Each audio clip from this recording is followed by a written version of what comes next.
Kevin Cavenaugh, owner of Guerrilla Development, brings a new perspective on commercial real estate development when he visits the lounge to discuss his affinity for taking risks, the mindset of failing up, and how the equitable structure of his company is a proven success. Make sure you like, comment, subscribe, and hit the notification icon to never miss an episode of In the Design Lounge.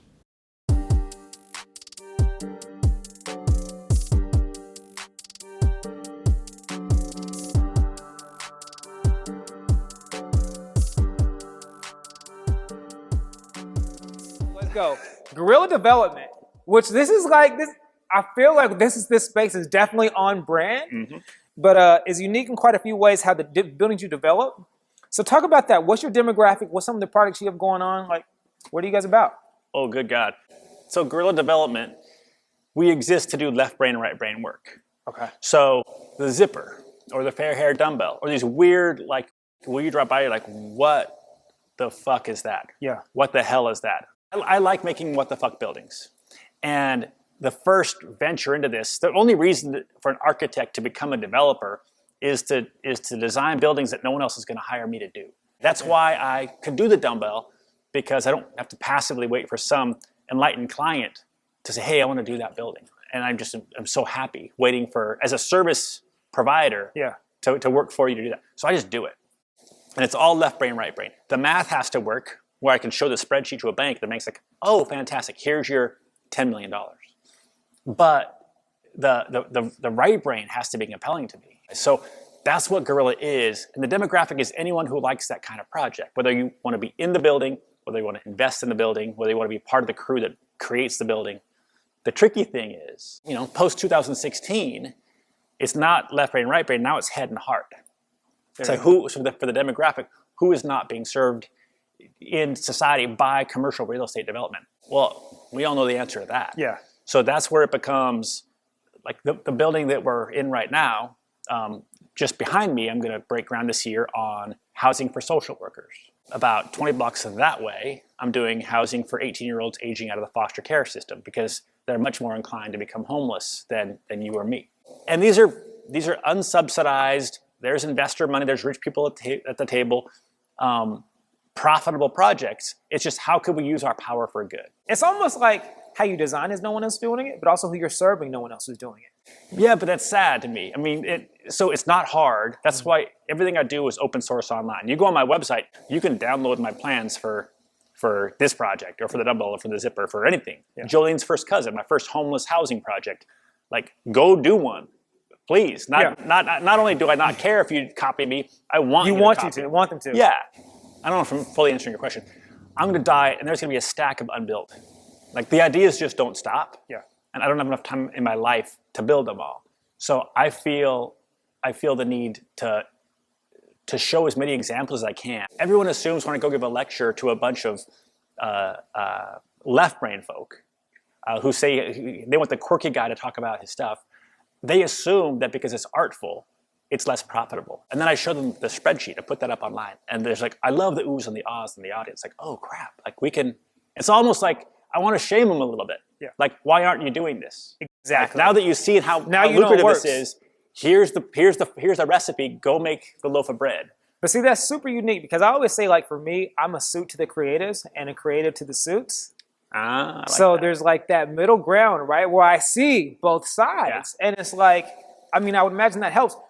Being in Portland, like you said, where you can say, okay, the bean counter is like, no, this works financially. And the creatives, in the space. Was Portland a unique space to do it in, though?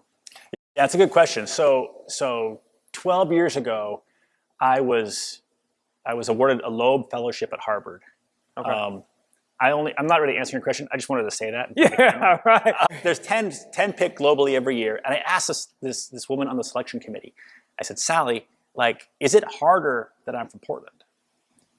She said, yeah, it totally is. The Pacific Northwest specifically, stuff that just happens there architecturally, it's just easier for you to get accomplished. If you built the Burnside rocket, which I was finishing at that time, LEED platinum, edible roof, all kinds of fun, quirky design movements. She said, if you would have built that in Cincinnati, you'd been a shoo-in, no problem. But we really had to debate you because is it you or is it Portland? We don't know are you just riding the wave of what Portland allows innately? Like Portland doesn't require parking for any zone, any lot within 500 feet of mass transit. Well, that's pretty much every lot in town. Cincinnati would make me do the Burnside Rocket with just an ocean of surface parking, and it's not the same building anymore. So it does help that I'm here, and it does.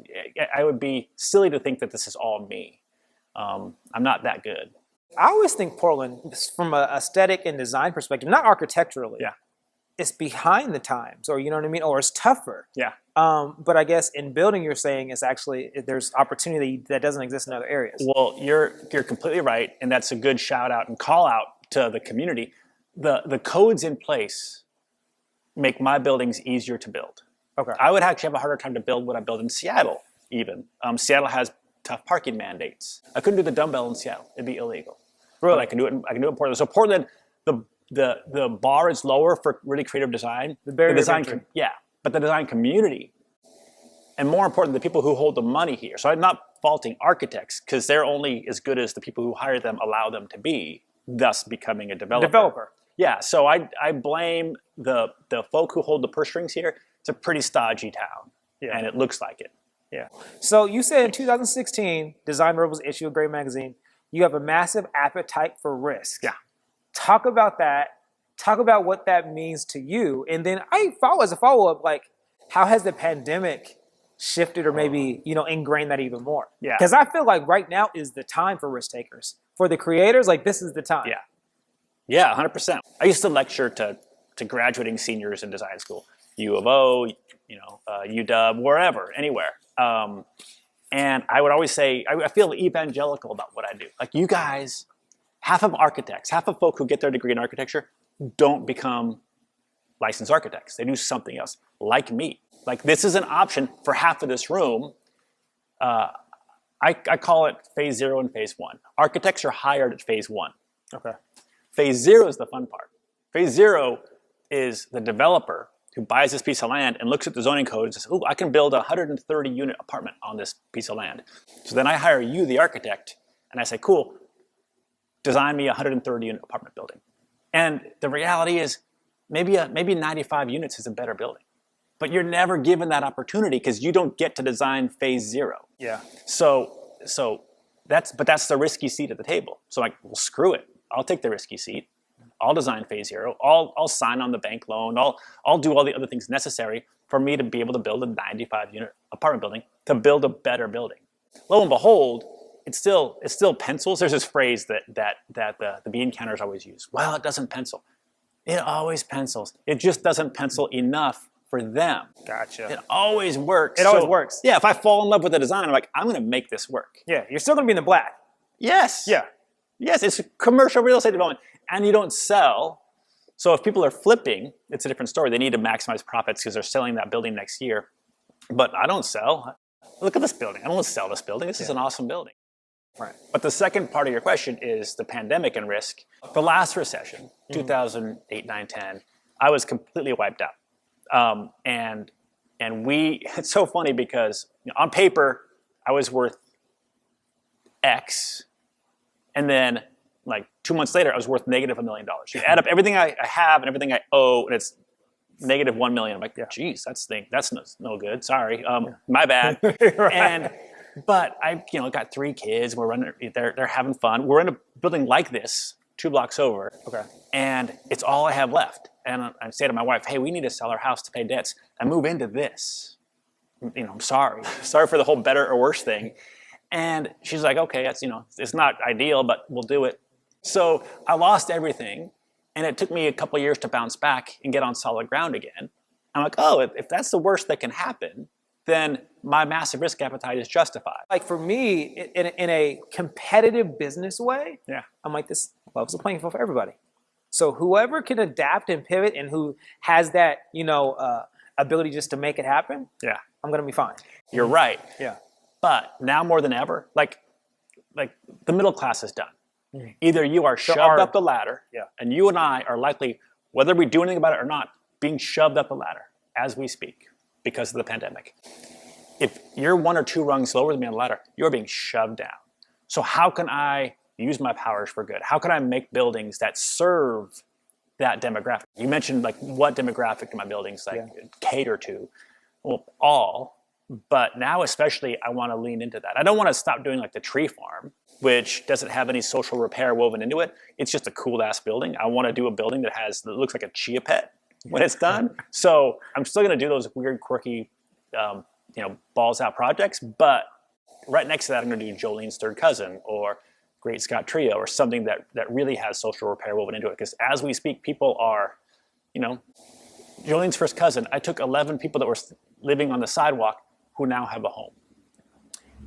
Today, there are probably 11 more homeless than there were yesterday. So it's overwhelming, but I can't stop. We might need to get you on politics. Hell no. You might be the person we need. Absolutely not. You might be the person we need. I would say the wrong thing so fast. Hey, you know what? We need maybe, less political. Hi, kids. Look at the design inspiration, plump with resources, eye candy, and meaningful stories galore. That's the Gray Magic. With extra scoops of architecture, heaps of interior design, mouthfuls of fashions, sprinkled with landscape design and drizzled with product design, Gray, an international design magazine, is good for you. Tell Mom to subscribe to Gray Magazine, and don't forget to like this video, subscribe to our YouTube channel, and click that bell. So another interesting side to your company is how you are structured internally. What is your philosophy in regards to your employees and how they're compensated equally? Yeah, that's an experiment. So my buildings are experiments, but also Guerrilla Development, it's a laboratory. Yeah. And as the head scientist, I can choose to run whatever experiments I want. That goes along with the risk and just trying different things. Yeah.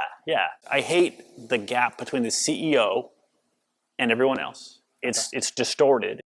Nobody taught me the rules, so I don't have to abide by any rules. And even if someone did teach me, I can choose to ignore them if I want to. I could ignore them in the opposite direction. I could pay myself way more than industry standard and pay my employees way less. My business will be a reflection of that. My work will be my employees will be a reflection of that if I went that direction. I went the opposite direction. My crew was making a wage, was making a salary. They were part of the back half of that equation. I could bring them in to the front half of that equation by just simply taking little slivers of every building that we create, because I can't create them alone. So why the hell would I keep all the spoils for the rest of my life when this is just a job and also it's a clock to punch? One of the only takeaways that I'm attracted to in Marxism is, it's not just Marxism, lots of political philosophers abide by this. You need to take value out of your work. You need to know that at the end of the day, you worked on something that had meaning. What is the meaning in your life professionally? And in America, it's feeling to me like we've forgotten about that. Like I need to go punch a clock so I can pay for my car, my cell phone, pay off my student debt. Like here's life and here's a necessary evil for me to exist in life. I don't want to be any part of that equation. So I sat around with my coworkers and we just crafted a scenario or an ideal where every year you work for me, you get a little sliver of all of the stuff we create. And it's not sexy, but you could look at the math like I look at the math, and you could see, Herman is my asset manager. He picks up humanure, is what he calls it, on our Great Scott Trio building, because it's vacant and there's a homeless problem, and like he's picking up shit that those didn't come from a dog. And it's a horrible job. It's part of his job and it sucks. Yeah. And then he gets his quarterly distribution check and he sees Great Scott Trio and he sees a dollar amount. He's like, oh, I'm the owner of that building. Yeah. Here's my dividend of the building. It's not just a job anymore. I have pride of ownership, and I have meaning. That level of care, I would imagine. You talk about the head and heart, like that, even from the employees internally. Exactly. Like they care more when they are literally a part of it. Exactly. You talked about that a little bit earlier, the risk and failure. I want to talk about the benefits of failure. My first thing is, if you have a risk appetite, if you could sign a piece of paper that says $1 million and you're personally guaranteeing it, and you might have to sell your house if this all goes belly up. Like that's like, you're not going to be homeless. You still have your brain. Yeah. But you could lose. It could be really ugly for a couple of years, and you'll dig yourself back. If you could sleep easily tonight knowing that, cool. But the second thing I say is, if you're tenacious as all get out, in 18 months, I'm going to fail 6 or 7 times on this project. And I'm like, oh crap. And it's just like getting a big gut punch, and you just have to get back up and keep fighting. Because like there's the option of quitting doesn't exist. Exactly. So it's not really risky if you think, well, that sucks. I made literally like $100,000 mistake. I do those all the time. I don't mean to be flippant about big dollars. That's a lot of money to me, to everybody. And I amortize that mistake out over the next 30 years, and okay, that's a $400 a month cut to the profit on a $30,000 a month bill. Like, okay, I can deal with that, but I need to just to get up and get back in the game. You fall all the time. Well, and the thing is, then it's like, it's not really a failure, right? No, because whatever I failed on, it's a failure if I do it again and again. Exactly. Again. Have you reevaluated how you compensate your employees because of the pandemic? Has that made it even more clear that that's the direction you should want to continue to go, or how does that affect it? That's a good question. I'm glad that I did this pre-pandemic, and that we all love it and that it works. Once you do something like, oh, it's going to be really hard, it's going to be hard to figure out the math, and it's going to be too expensive, and you do it, and 6 months later, like, oh, like, it's fine. Like if you changed your diet tomorrow, and it's like the first week sucks, second week's pretty bad. At some point, 3 years down the road, like, oh, this is just my diet. Exactly. So my payroll is just my payroll. That experiment's done, and we've proven that it's not hard. The funny thing is, it costs the average business $42,000 to train a new employee. So all of my crew has said to me at different times, boss, I'm never going to quit. So what does that look like? Exactly. Like what's the ROI on that? Exactly. So I don't even think of the pandemic. I didn't even think about it because of the pandemic. I'm just happy I did it. And now it's all about new experiments. And the funny thing with commercial real estate is it's super boring. Like my buildings are pretty sexy. I hope it's okay for me to say that. I mean, it's a little, but I'm proud of my buildings. I like my babies, you know. Yeah. So, but that's also why I don't sell them. If you hired me at phase one, it would be a job, and I would do a really good job designing your building for you. Since I own phase 0, I wake up at 1 a.m. There's a sketch pad by on my bedside table, and I'm thinking of things about that next project that I'm excited about. I don't think I would have a sketch pad by my bedside if I was only hired at phase 1. I don't know. I haven't been 25 years since I've lived that world, since I took over phase 0. But whatever makes a guerrilla building guerrilla is whatever ends up on that sketch pad, and it's different every time. There you go. So I have some rapid fire questions. This is the last. So we are definitely keeping these. Damn it, these are hard for me. No, but this is. I think this is gonna be good. The first thing that comes to mind. What is a fun fact about you that most people wouldn't know? I'm a surprisingly good dancer. Okay. Is there a specific style? Or you said great. That's enough. That's enough. There you go. You're just dancing. That's okay. Coffee. How do you take your coffee or tea? How do you take your tea if you drink it? A single shot mocha. Okay. Hot chocolate. Yeah, it's a glorified hot chocolate. I'm down with that. Okay. But marshmallows? Yeah. No. I like looking fancy, but I'm not really. I never drank coffee before in my life until I sold a box in one, and Colin, the owner, Colin Jones, like, yeah, okay, part of the deal is I signed a personal guarantee. I didn't have to sign a document, but I helped this transaction on the other side. I'm like, you guys are all letting this weird deal get in the way. Screw it. I'm just going to sign this guarantee.